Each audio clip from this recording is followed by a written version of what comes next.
Hello అండి. Hi. Allu Arjun గారు ఎంత కష్టపడతారో మనకు తెలుసు. సినిమాల పట్ల ఎంత డెడికేటెడ్‌గా ఉంటారో మనకు తెలుసు. అందుకే చాలా విజయాలు కూడా వచ్చాయి. అయితే అలాంటి విషయం ఒకటి బయటకు వస్తుంది ఇప్పుడు. కొరియోగ్రాఫర్ గణేష్ ఆచార్య గారు ఉన్నారు కదా!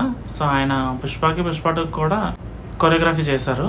ఇప్పుడు ఈయన ఏం చెప్తున్నారంటే, ఇండియా టుడేకి ఇచ్చిన ఇంటర్వ్యూలో ఆయన ఏమంటున్నారంటే, గంగమ్మ తల్లి జాతర సాంగ్ షూట్ చేస్తున్నప్పుడు ఆల్మోస్ట్ ఆ సాంగ్ 29 డేస్ షూట్ చేశారంట. ఆ సాంగ్ కోసం బన్నీ గారు చీర కట్టుకోవాలి అండ్ అలాగే హెవీ జ్యువెలరీ ఆయన క్యారీ చేయాలి.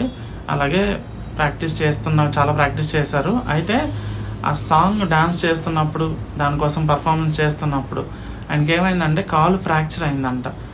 అలాగే మెడ కూడా ఫ్రాక్చర్ అయిందంట. ఈ 2 విషయాలు కూడా గణేష్ మాస్టర్ గారు ఇండియా టుడేకి ఇచ్చేటువంటి ఇంటర్వ్యూలో ఆయన చెప్పారనమాట. సో, అయినా సరే ఆయన షూట్ ఆపకుండా ఎలాగైనా సరే అది కంప్లీట్ చేయాలని చెప్పి చేశారంట.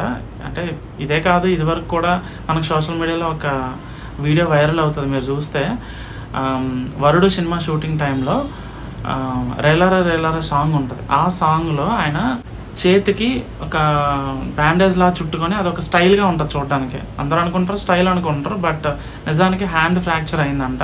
అది కవర్ చేయడం కోసం అని చెప్పి ఆ బ్యాండేజ్ స్టైల్గా కట్టారు. కట్టిన తర్వాత ఆ షూటింగ్లో అలా చెయ్యి ఫ్రాక్చర్ అయినా సరే ఆయన కంటిన్యూ షూట్ కంప్లీట్ చేశారని చెప్పి అప్పట్లో న్యూస్ వచ్చింది బయట.